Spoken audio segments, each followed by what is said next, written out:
Hello and welcome to another episode of Soft Signal. My name is Varun and I'm joined by Aditya. Yeah, hello and welcome again. We are back after a slight break. Yeah, life got in the way, but we're back with hopefully new and improved version of the podcast. We wanted to, I think, make it more structured this week. So we're going to talk about two main topics. What happened this week? So India West Indies, the series we were all waiting for with bated breath. West Indies touring India in for three ODIs, and there are three T20s coming up. So the three ODIs were played in the Narendra Modi Stadium in Ahmedabad uh, without crowds, which added to the riveting atmosphere for sure. And India won it 3-0. So surprised, happy. How do you feel about that? That was totally unexpected, right? I think we were all expecting West Indies to sweep that series. Uh, but in the end, looks like India turned out to be the better team. Okay, jokes apart, I think expected India was bound to win that 3-0. If they had it, it would have been uh, a very bad surprise.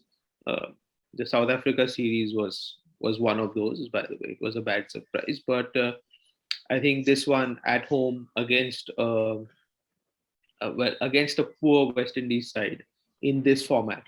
If India had not won this 3-0, it would have been quite bad. So yeah, result was expected, and the expected result was delivered in the end. Yeah, it was also just a lack of fight shown by West Indies. I don't know if they were they're just coming off a five-match T20 series in versus England at home, format which they love more. Obviously, not all the same players, but it just seemed like there was just maybe they didn't have enough time to acclimatize with COVID or uh, whatever may be. But yeah, that was what was most disappointing and what added to actually the series being pretty boring and one-sided was the lack of fight, right? Because first game was a complete blowout. West Indies won 76 all out. In India, they lost 4 or 5 wickets, but they actually got there really quickly in less than 30 overs. And then the second and third game, West Indies bowled okay, I think, but then their batting just didn't live up. They didn't score 200 in any of the three matches, which, like, like, you're not going to win matches that way. Yeah, exactly. I think, of course, there is an element of you know lack of acclimatization, like you said. It's a long flight from the West Indies to India. Also, the turnaround time is small, so there's an element of jet lag involved in it. Um, but let's be honest. Even if they had a lot of time to acclimatize, I don't think the result would have been any different. I just think West Indies do not care so much about the other formats. I'm pretty sure when the T20 series starts next week, they will be a better team. They'll just compete more and probably even win. Who knows? But in the ODI format, uh, I think they're just a depleted side at the moment. Also, they are rebuilding in a way. They don't have the likes of Chris Gale and Dwayne Bravo anymore to represent them in ODI cricket. Andre Russell doesn't play ODI cricket anymore, so or at least uh, at least he doesn't get picked for it. Um, so yeah, it's a weak West Indies team. Pollard didn't play all the matches, so uh, they didn't have the regular captain playing for them in all the matches. So all of these factors, of course, add up and made the series even more one-sided than what it would normally have been. Yeah, I think for the Indian team at least, it's at least a return to form. They won 3-0 after losing 3-0 in South Africa. So some first of all getting their first wins in 2022 after five matches, which is good. And of course, it was Rohit Sharma's captaincy debut, the much awaited one. Good start for him. I think this is that kind of series where if you lose, it would have been a big deal, but if we won, it's not a big deal. So it's kind of unfair, but that's how these series go, especially when one team is significantly stronger. And then, yeah, I think one major worry was the top three for India. So they didn't play the same top three in every match, but uh, especially in the second and third ODI, we were 40 for three or thereabouts. They also tried experimenting with Rishabh Pant as an opener in the second match. Think they were trying to experiment with different players, different combinations, but maybe just a bit too much. Or is there any concern about the top three? Honestly, I don't think there is any concern about the top three as yet.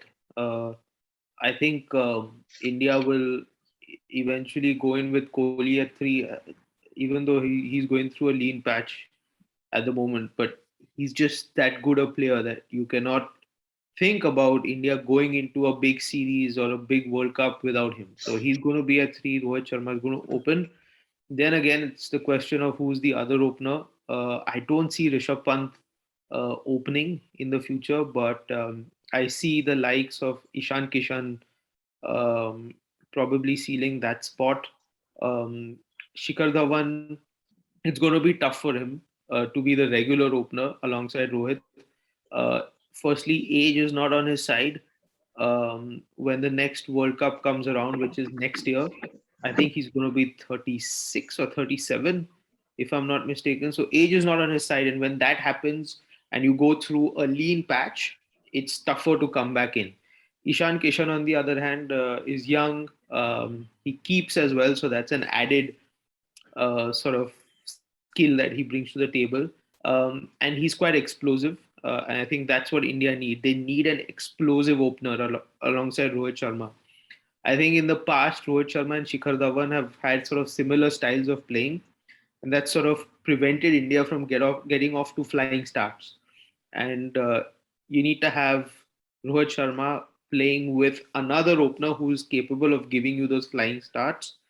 And I think Ishan Kishan is probably going to be that guy. Yeah, So So I think that's how the team is probably looking at it. But of course, all of these bilateral series are probably the best place to experiment, and I think that's what they did. They used this as an opportunity to do that. yeah. Also, India doesn't need to like those ODI Super League thing. Points don't matter because we're the host for the next World Cup, so we automatically qualify. So I think it's probably going to see more and more of this. I think we're playing ODIs against Sri Lanka or T20s. I'm not sure which format, but yeah, probably going to see a lot of experimenting. I would hope that they get all the experimenting done with this year, and then the World Cup is in October next year, so they'll have. But yeah, from next year onwards, they should try to play with some sort of a Yeah. consistent lineup to avoid a repeat of 2019. What happened there? Going on quickly to the bowlers, I think Prasidh Krishna stood out for me. An average of 7, 9 wickets across the series. He played all three matches. Really good for him. It wasn't his debut, but like I think it was the first series where he was like in the absence of Bumrah.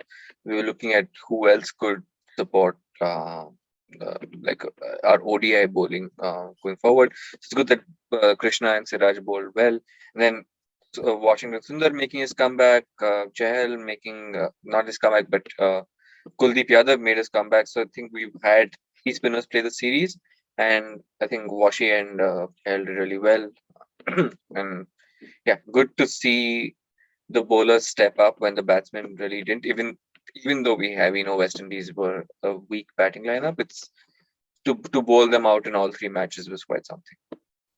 Yeah, I think once again, India has proven that we've got a wide pool of bowlers. So there's Bumrah, of course, who's always going to be there. Siraj and Shami are also going to be around, and now we've got Prasidh Krishna, who probably whose main role I think going forward is going to be like the enforcer in the middle overs because he's got the ability to extract bounce from the surface given his height and his action. I think it then comes down to the combination uh, uh, Kuldeep Yadav and Yuzvendra Chahal. Again, I don't know how both of them will fit into one team, but that's a separate topic. Also, going forward, I think they will look. to the likes of Deepak Chahar and Shardul Thakur to be those sort of bowling all rounders, because both of them can do pretty decently with the bat. Um, what I'll be keen to look forward to is how they're going to slot in the all rounders, the genuine all rounder spot, which is currently being held by Ravindra Jadeja, the spinning all rounder. Of course, he's not playing this series, but they're looking to create more options instead of him. So that's where you have the likes of Washington Sundar and Deepak Huda and coming into bowl. So there's going to be it's going to be interesting to see how they can achieve that balance, because I think going towards the 2023 World Cup, that's the key, right? So you need somebody at number 6 and 7 who can do two things: bat and bowl, and do it well. I'll be also interested to see how Hardik Pandya develops in terms of his injury, because for sure, if he's fit, then you need to have him around the team. It's not possible to leave him out. So I think there are a lot of options, and I think it's interesting to see that they are experimenting and trying out a lot of players, which is good. So yeah, batting. There are options in batting, there are options in bowling, and clearly they're trying to also seal down a proper all-rounder slot. Yeah, definitely lots to think about. Hopefully, they've got some answers going forward. But yeah, like I said, there's room to experiment. So hopefully, they can be back at some point, and then we can see how that goes for the rest of the year. And hopefully, the T20s coming up are a bit more interesting, more competitive. And you're right. I think we might even lose. And West Indies are two-time world champions. They've always been great. So will be fun to watch. Okay, that's that on the Indian front. Moving on to some other news from Australia. Justin Langer, a few months after probably Australia's best few months in the past 2 years, winning the T20 World Cup against all odds and winning the Ashes 4-0 at home, has been sacked as coach of Australia. Like we've all seen the Test documentary, we've seen how he was supposedly got brought in to resurrect Australian cricket. It has been 4 years almost, so it's been a while. But yes, what do you think that's unfair, or it was on the wall for writing was on the wall for him? Yeah, I mean, I think given all the developments that happened last year, with many of the players being quite open about how they weren't comfortable with his coaching style, um, I think given that background, the writing was probably on the wall for him. Um, Although what surprises me is that this sort of coaching style or this sort of player behavioral style, uh, as far as I know, as far as I thought, was ingrained into Australian cricket. I thought all of them were like this. So when the players came out saying that they were at odds with Justin Langer's authoritative, direct sort of coaching methods, I was surprised by that more than Justin Langer being sort of sacked now, because I genuinely thought that going back from the days of right, we hear about Alan Border being a very forceful captain, no nonsense type of captain. Um, we've heard stories of Steve Waugh being similar. They had John Buchanan as a coach who was also like this. So I always thought that Australian cricket was like this. This is how it was going to be run: very regimented, very authoritative, very direct and straight to the point. Um, so um, so I'm sort of surprised that the current lot of players thought otherwise. But I think they came out in public last year saying that they were at odds with Langer and his coaching style. And really, when that happens, yes, you can sort of taper over the cracks for some time, but you're not going to sort of get a permanent solution for a very long term on a very long term basis. So I think the writing was on the wall, but to be honest, I think Langer did a pretty good job in the time that he was Australia's coach. They did produce some decent results, and like you said, they won the T20 World Cup recently. And I think I think they won all the Ashes that they played in Australia under his watch. Yeah, they drew the series in England, which was really good. They haven't done that in many years, and they actually should have won that series. They only lost because of that. They drew it because of that amazing Ben Stokes innings, but they actually dominated that series. I also feel a major thing was once Tim Payne was sacked or forced to resign or whatever, like Tim Payne and Justin Langer, they came in at the same time with the same mission to like I said, resurrect Australian cricket, bring it back to make it respected again. All of these things that we've heard in that documentary as well after the Sandpaper Gate incident, and then after Tim Payne was gone, I think then there was like no chance because Pat Cummins seems like a very different kind of like he's a very likable Australian cricketer, which we can't say about a lot of them on the field. I mean, off the field, everyone is a different person, but yeah, I think he has a different style of playing, not confrontational, amazing cricketer, but without being not like the old Australian cricketers of the past. So yeah, I think like once he lost that Tim Payne bond, like I wonder if he would have wanted to continue on his own as well. We don't know exactly what else went on behind the scenes.